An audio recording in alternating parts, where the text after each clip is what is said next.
Welcome to Technology and Security. TS is a podcast exploring the intersections of emerging technologies and national security. I'm your host, Dr. Miah Hammond-Errey. My guest today is Professor Lyria Bennett Moses. Lyria is one of Australia's most respected and well-recognised technology and law thinkers. She's the head of the School of Law, Society and Criminology and a professor at the University of New South Wales. She was previously the director of the Allens Hub for Technology and has held many academic leadership and research roles related to law, data, cybersecurity and AI. She's worked on AI standards with Standards Australia and the Institute of Electrical and Electronics Engineers and has published extensively on technology and law. Lyria is also a member of numerous editorial boards. She is a Fellow of the Australian Academy of Law and Royal Society of New South Wales and a Fellow of the Association of Social Sciences Australia. It's a real pleasure to have you join me on the podcast, Lyria. Thank you. We're coming to you today from the lands of the Gadigal people. We pay our respects to elders past, present and emerging and acknowledge their continuing connection to land, sea and community. So, Lyria, in your 2022 TED Talk, you argued that government responses need to centre human needs and human rights in the systems they build, rather than focusing only on technology and regulation. So in 2025, how do you think we fare in this ambition? Not terribly well, to be honest. We're still seeing very much an approach of governments to understand a technology, to try to define a technology, and then to think about what the law needs to be for that thing they've just defined. So you can see that in Europe's approach to the AI Act, but also in what's being discussed in Australia at the moment, this idea that high-risk artificial intelligence is going to need certain kinds of controls around it. And my point is not that we don't need to think about the legal rules in which this technology operates. My point is very much that if we start with the technology rather than starting with the problems we're trying to solve, we're ending up with a very skewed vision of what the problem is and hence what the legal solution to that problem might be. How can we then better centre humanity in our technologies and systems and government responses? So let me maybe give an example, because I think that makes things a little bit more concrete.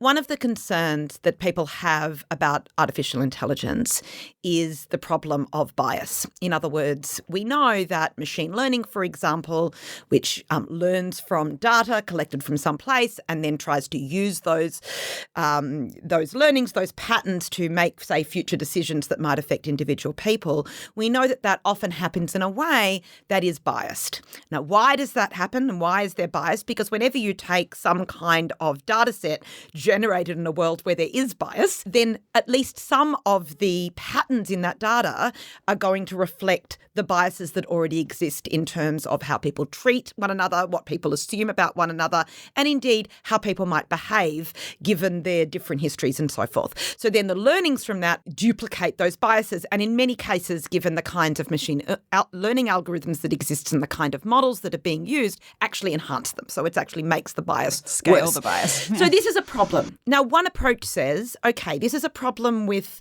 artificial intelligence or machine learning or some such technology kind of label. And then what we need to do is we need to say when those kinds of systems are built, some kind of thing needs to happen. And that's certainly the approach in the European AI Act. So you can see there that discrimination as a problem is referred to throughout, the legislation as a justification for the legislation, and also in the context of many of the provisions, not all, but many of the provisions of that legislation. And so one of the issues that legislation is trying to solve is this kind of bias discrimination problem. However, let's start with people and problems. We know that discrimination and bias is a problem. We also, when we're being honest with ourselves, know that it is not a problem that was invented with machine learning and AI systems. We know that it is a problem that has been around for a long time. And in fact, part of the reason why the machines are learning what they're learning is because it's been a problem for a long time. So instead, let's think about, okay, what do we need to do to solve this kind of problem? Now, we have laws. We have discrimination laws, and there's many of them, and they're in Australia. It's complicated because of the federal system. Some are state, some are federal, some are about sex discrimination, some are more universal and so forth. But many of those laws are written in such a way that they don't deal effectively with the kind of discrimination and bias that occurs in machine learning systems. And the reason for that is just some of the language used. So, for example, a decision is made by reason of sex, race, what have you. Now, is a machine learning system in which that variable might have been removed because of strategic reasons, then making a decision by reason of sex, race, etc., if what the system is ultimately doing might have biased outcomes along that dimension, but isn't actually the basis for the system design or deliberate in any way? Question. Right? The legislation clearly wasn't written with that in mind. It was written with the idea of, the sexist, racist, what have you boss who is making decisions about who they hire and how much they pay people based on their wrong assumptions. And so they are making decisions by reason of sex, race, etc. But the system, not necessarily. So the language of that legislation is wrong. So what do we do about it? My view is, and this is where maybe I differ from some of the other policy thinkers in this space, is that rather than saying, because the problem is with the technology, let's regulate the technology, I want to go back to discrimination law, ask what we're trying to do there. What is its ultimate function? What are we trying to achieve? Are there circumstances in which it's not achieving it? And I've given an example of one, and I could go through the provisions more closely and explain that. But broadly speaking, yes, these laws are not applying effectively in this new context. And then to ask the far more open-ended question of what do we want to do about that? And we might, and I don't think in this case we should, we might say that regulating AI is the answer.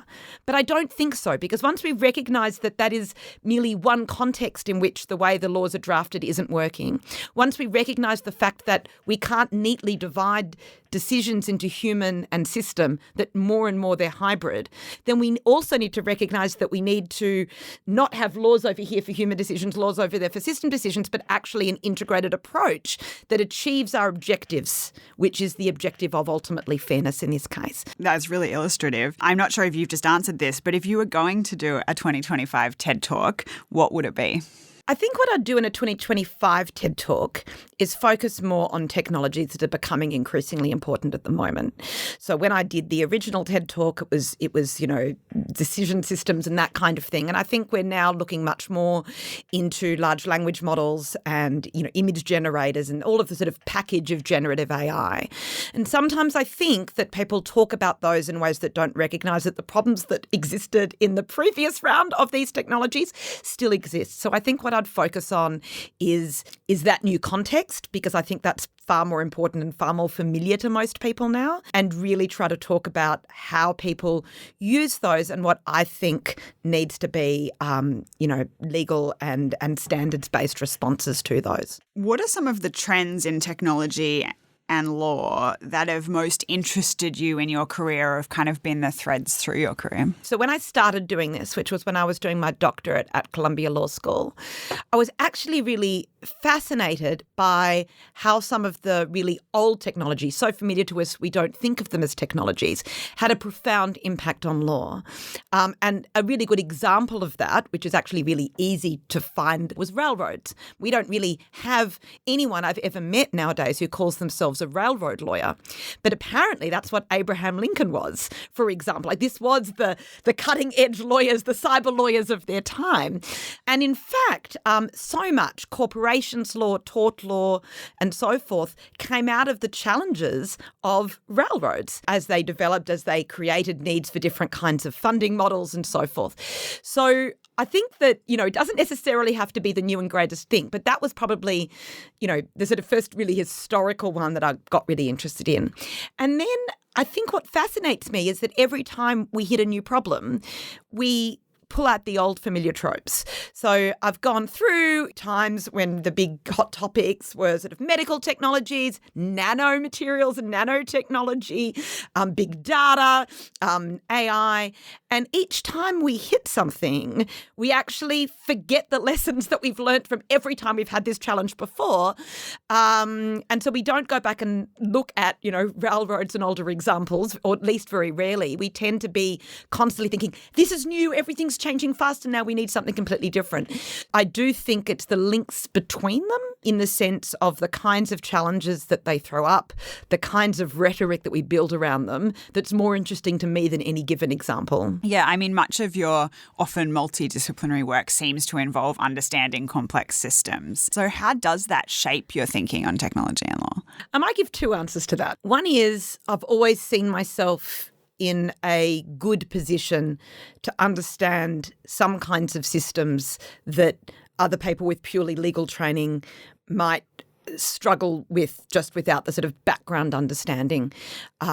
So because I did a science degree, majoring in maths, it's not that I know everything. It's not that we did AI back then or machine learning back then. But I have enough core knowledge to be able to approach more technical articles and textbooks, not perfectly, not at the same level as someone who might be a professor in those disciplines, but with at least enough understanding that I can see some of the problems that this is going to generate. So that's sort of part of the answer as to what attracts me to them. The other part is I think complexity is always its own challenge. And I don't think anyone in a technology and security podcast probably already knows this, but the idea that when something is really complex, it's actually really hard to say, I've got the one solution. This is the one thing that's going to fix this. It's actually complicated.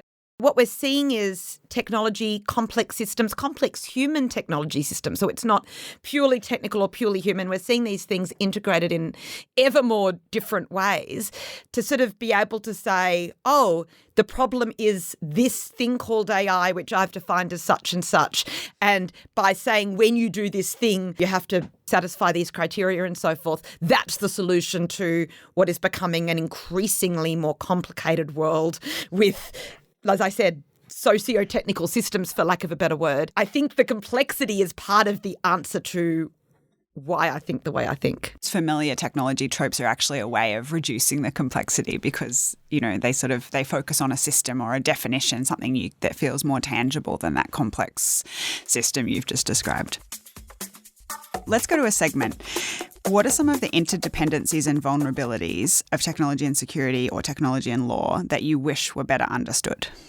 I think the answer to that for me is that, and it's true, I think, for both security and law, that in some sense they're always about technology, and in some sense technology is beside the point. So it doesn't make sense to look at cybersecurity purely from a sort of software and so forth perspective. If anyone can walk through a door, look at the hardware and do something physically to the hardware, you've sort of missed the point, right? But at the same token, from a security perspective, it doesn't make sense only to look at, physical security, personnel security and so forth and ignore cyber. So it has to be looked at in an integrated way. And I think most security professionals actually understand that, in fairness. But I'm not sure that people understand that as in the same way about law, even though it's equally as true. Law always regulates technology. When you have a new technology, something, some new thing that's never been possible before, that is already regulated. It's not born into a world of legal absence, right? Because all law deals with everything. So, if you're going to sell this new widget, you're going to enter into a contract. There's going to be goods, and the Sale of Goods Act might be relevant. It's going to be, all of these things, you're going to be on land, and whether you can do this new activity on land or not might be regulated depending on the zoning and who owns the land and so forth. So everything comes into the world already entwined with the law, if you like, even before lawyers have started to think about it or even know it might be happening. All law is about technology and, contract law is about technology and everything, right? And in a sense, everything is technology, and the technology vanishes over time. So we don't think about road rules as technology regulation. So other than the pedestrians, everything on the roads, and most of what's being regulated as everything else, is technology. So we could call it that, but we don't, because the technology's become invisible. But on the other hand, when we're talking about the AI Act for that, suddenly we need technology regulation. So I think there's this sense in both cases, and maybe this is my primary message, that either ignoring technology or thinking that technology is the sort of sole focus of thinking, or that technology is somehow more special than it really is, are unhelpful in understanding the other phenomenon, whether that's law or security. I want to go to technology trends. How do you frame the challenges and opportunities of AI for business and government when there are so many loud voices at either end of that spectrum? I'm sort of against anyone who is like rah technology, and I'm also against anyone who is like, this is the great thing to fear. I think both of those are very instinctive reactions to things rather than necessarily thought through. For me, when any entity is considering the use of technology, what is important is to understand enough about technology in the context of whatever it is you're trying to do. So sometimes technology is a solution in search of a problem, and that's not a helpful approach. You have to understand this is what we're trying to achieve. This is the problem we're trying to fix. And then you have to look at, well, what does the technology do? Will it actually do the thing we want it to do? Will it only do it under certain conditions that we then need to ensure that it meets those particular needs? There's an important technology literacy, I think, that I would argue needs to be taught more and more in high school. And it's not necessarily how to program a computer or how to build an AI system or anything else. It's really understanding enough about how different kinds of systems work that you have a sufficient sense of what they do and what their limitations might be. And I think everyone, no matter what role they're in government, business, any sector, is going to need that understanding in order to be able to, in whatever they're trying to do, use the technology more effectively.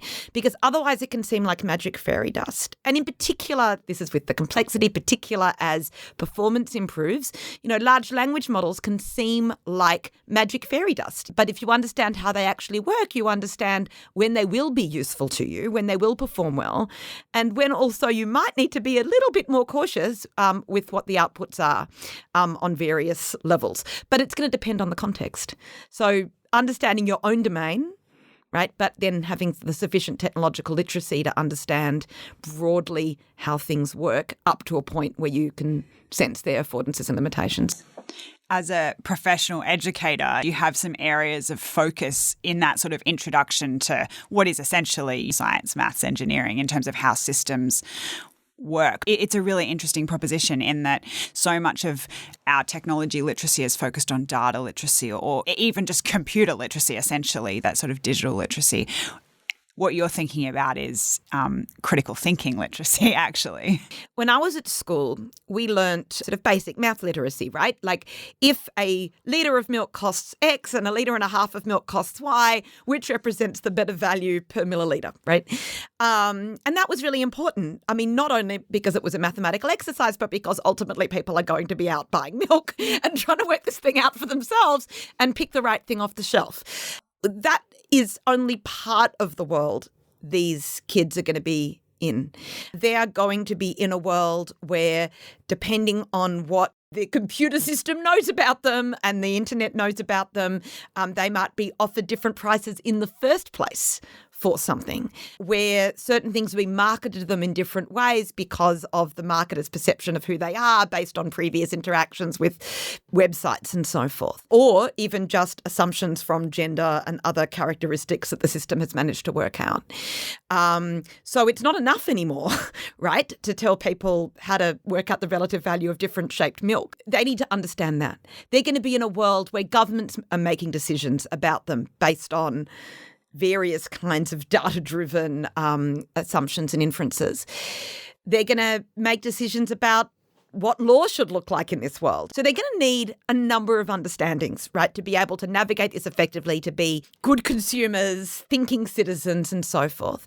So how do you do that, right? And you pointed it out in a way that's not just some sort of lecture on this is how systems work and sort of irrelevant to the universe, but in a way that leads to critical thinking. So I've got lots of ideas, and I'm not a high school teacher, so I'll leave it to others to work out how these might be integrated. But one idea I had is something like a science class with experiments where different students who are going to have different search patterns on the internet do certain things on particular websites, and you can test this in advance to yield a range of different results from sort of, everyone gets the same answer to some websites where people are treated differently, and perform the same searches and then compare the results with each other and see what they can deduce about what the marketers are trying to do, right? So that's an example of critical thinking. It's actually experiment design, which is an important skill in science anyway, but it makes it really stark and it makes it really real how different these kinds of things are.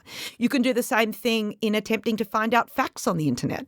Try to find something about the current government or whatever it might be and see whether you're getting more critical or more favourable news sources in your search terms, right? Or whether you're getting more Australian content or more international content. Maybe set your computer to different countries and time zones and see if that makes a difference. You can run this, right? And see what makes a difference and make it real. And then, you can have the critical discussion about what this might mean and how we should use the internet and all sorts of questions that can fall out from that kind of an experiment. I think that would be useful for many people, not just high school students. Well, I think high school is the last place we have everyone. Right. So absolutely, I can think about what future lawyers might need to know and I can put that into their legal education. People who are going to other kinds of learning or more practical learning or whatever they might be doing towards their ultimate careers, they're all going to be in different places, and coordinating education at that level is hard. The other thing to do is kind of mass adult education campaigns, like slip, slop, slap. But that tends to have to be simple. You can't fit that much in a paid advertisement. So I like to think of high school as the last time we have everyone. And we have to recognise that what we're teaching them is not so much this is how Google works or whatever, because Google may or may not be the leading search engine in 20 years' time. It's more how to think about it, how to work out how it's treating you. Is there anything that you're watching in the technology space at the moment? We are moving from a world where people are moving on from the idea of search to large language model answers to their questions, right? Search engines are changing in that way. Even like legal research tools are increasingly providing things in that kind of format. So your point about what truths people receive is even more critical. It was important in search too. Most people didn't go past the first result anyway, but there was at least a sense that there might be 100,000 answers and maybe you only had time to read 3 of them. But at least it was very visible on the screen that was the case. We are now going to a point of that. These models have a lot of choice within them. So, give you an example. This is going to take a little bit of time to explain. And it's going to be simplified because, large language models are very complicated and they have lots of features and I'm not going there. But broadly speaking, one of the things they do in training is that they are putting tokens, for which read words because it's easier to think about it as words, on a giant multidimensional graph. Right? So imagine every word is put on a multidimensional graph. And this isn't random. It's done in such a way that words with similar meanings are going to be close to each other in some sense in this giant multidimensional space. And words that have the same meaning in some contexts will be on certain dimensions of that space and so forth. So, for example, there'll be a cluster somewhere of, colour words, for example, that will be, different. They're not all in the same space, but they're all about the same kind of thing. So that all sounds fine. Subtraction also works. So think of these as vectors in a giant multidimensional space. In other words, you can add them and subtract them in some sense. So subtraction's the more interesting for me. If you take the vector for man and subtract the vector for woman, and you take the vector for boy and subtract the vector for girl, etc., you will get a vector, right? That is, if you like, a representation of how we use language differently for men and women. And some of that will be non-controversial. We use he for men, she for women. Sure. Some of it will potentially, we'd have to measure it. I don't have access to the back end of any of these systems, but some of it is potentially more controversial. And that's not just gendered language. That's an example. This is also the way we talk about particular kinds of people, or the way we talk about particular historical events and which words are associated with which kinds of things that are happening or have happened or anything else. All of that, we can just say, well, wherever it lands on the internet, that's what we're doing. And then which parts of the internet are you training on? So that's still a choice. Or we can say, actually, we could change this in some way.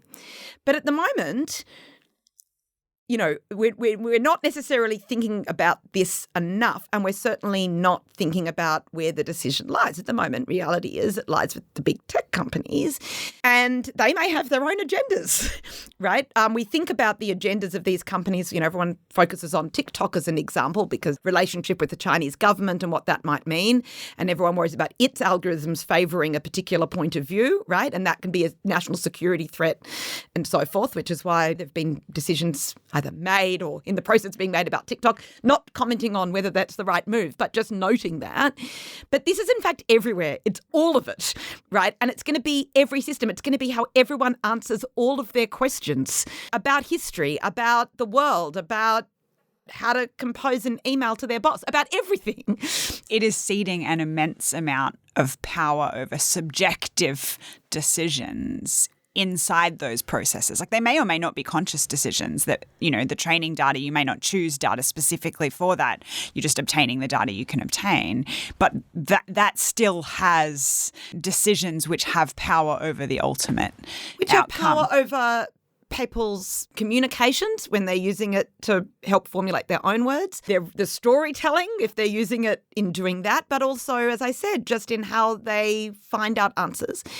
And information, to me, one can think of it as a national security issue. One can think of it as a epistemological issue.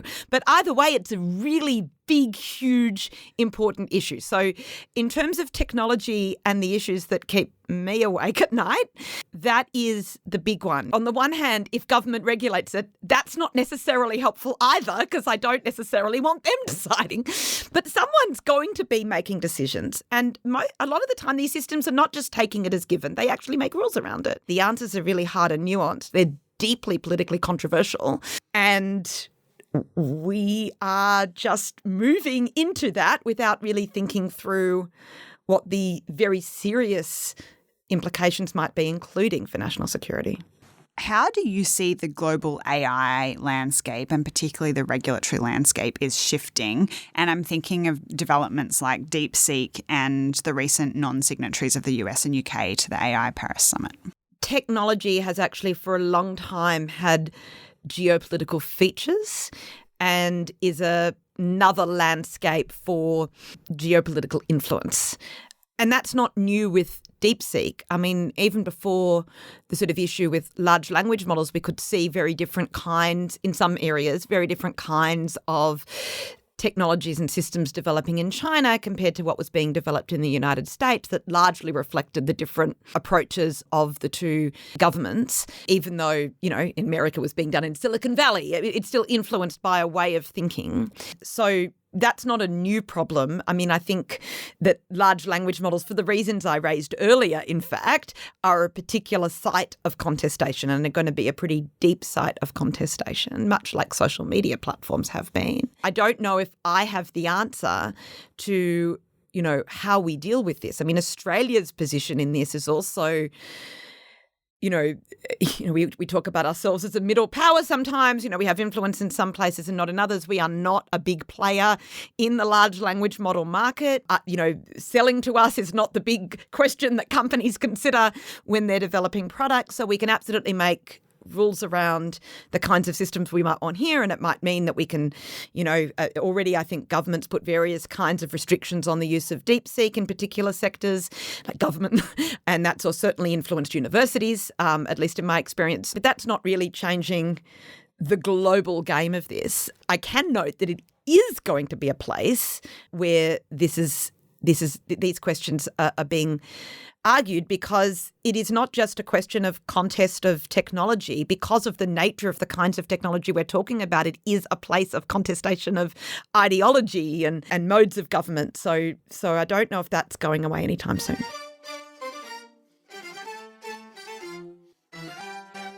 You've taken us to a segment. I'm going to go to it and ask for a different answer. This is a new segment for 2025 and it's called the Contest Spectrum. What's a new cooperation, competition or conflict you see coming in 2025? The conflict, and it might not be new, it might just be bigger. If you think about it, the tech companies, and they have systems that have huge impact in the countries in which those systems are being used. The governments then of those countries that might want to ensure that systems fit in line with their values as different as they may be around the world. But also the influence that other countries might have on technologies in other countries. In other words, that it's not only a question of countries trying to influence how technology is used in their own countries, but in much the same way as people try to spread ideologies, ideas, or general chaos, everyone is trying to influence how technologies are being used in other countries that they might want to either influence the kinds of ideas that are shared in those countries and held in those countries, or they might simply want to cause chaos and disrupt those countries in various forms, or disrupt democracies, or change democratic outcomes, or all sorts of things. And to me, this is countries in between themselves because they're all making different plays in this space.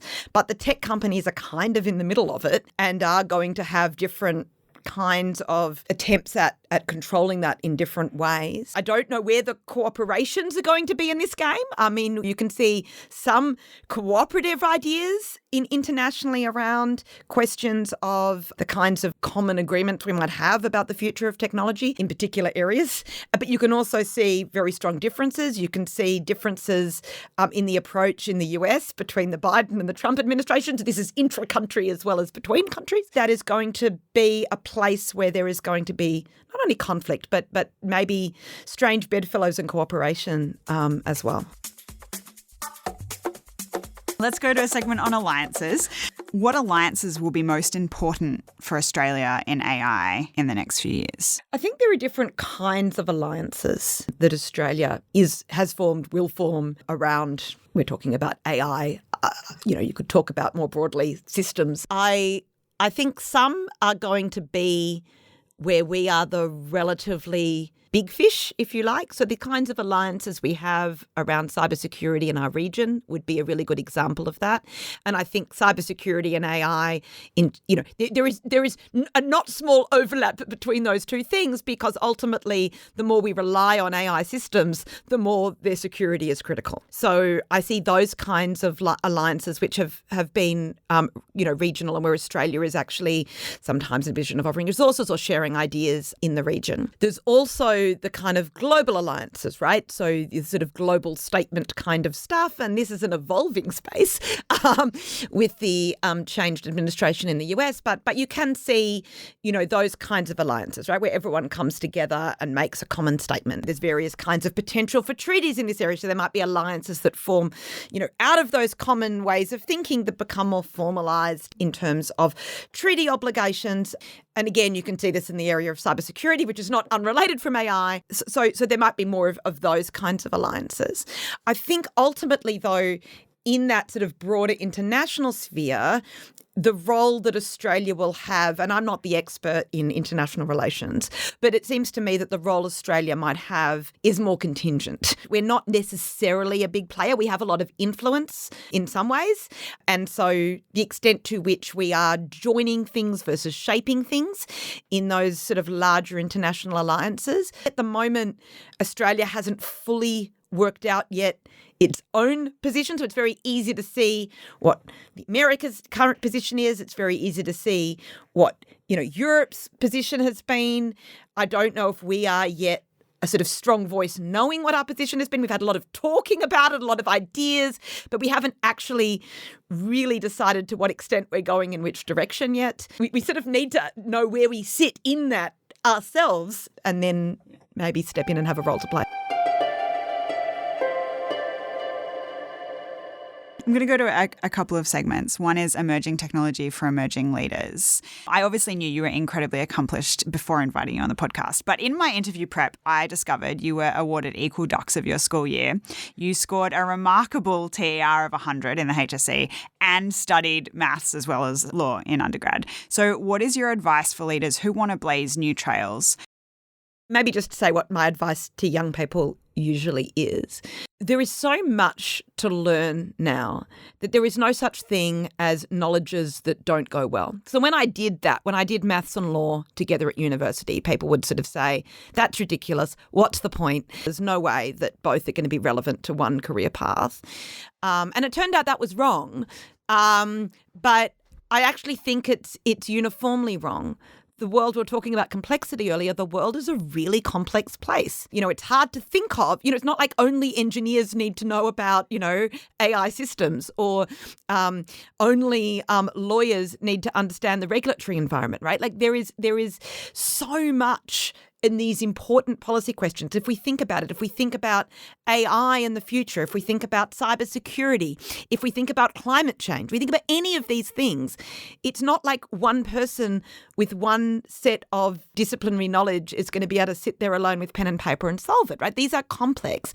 So thinking about all the things you're interested in and not being afraid to do things that might seem a little bit unusual as a combination, because I do think that bringing different kinds of knowledges together often highlights problems people didn't know about and also helps to solve them. In a segment coming up is Eyes and Ears. What have you been reading, listening to or watching lately that might be of interest to my audience? I've actually been doing a lot of history and philosophy, believe it or not, and that's in reading but also in podcasts, because more and more in the world today, I come back to big questions and I come back to understanding whether that's current affairs, whether that's in technology or not in technology, but understanding them in the context of how things have played out in other times and places. I actually think that understanding history and philosophy is really critical. The final segment is Need to Know. Is there anything I haven't asked that would have been great to cover?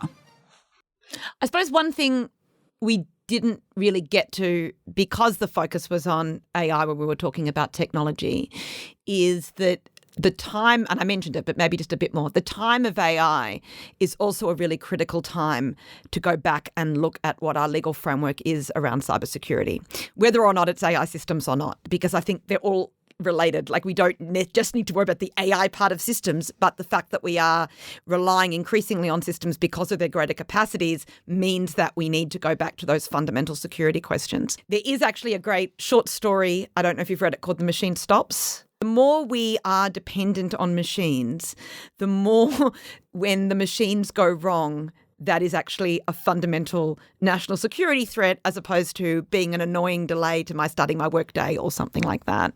I do think that the more we rely on systems, the more cybersecurity is important, but I don't think we pay enough attention to cybersecurity in the context of law and regulation. In particular, we have many lawyers, legal academics who talk a lot about AI and very few that talk about the law and policy around cybersecurity. So I could start a whole new conversation about that and I won't, but I did want to put a flag in there and just say, there are really important questions there. It doesn't get enough attention. We tend to think about it in quite a fragmented way.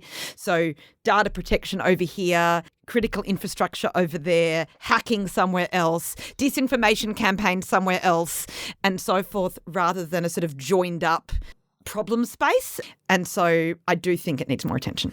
Lyria, thank you so much for joining me today. It was a real pleasure to have you on the podcast. Thank you for having me. Thanks for listening to Technology and Security. I've been your host, Dr. Miah Hammond-Errey. If there was a moment you enjoyed today or a question you have about the show, feel free to tweet me at MIAH_HE or send an email to the address in the show notes. You could find out more about the work we do on our website, also linked in the show notes. If you like this episode, please rate, review, and share it with your friends.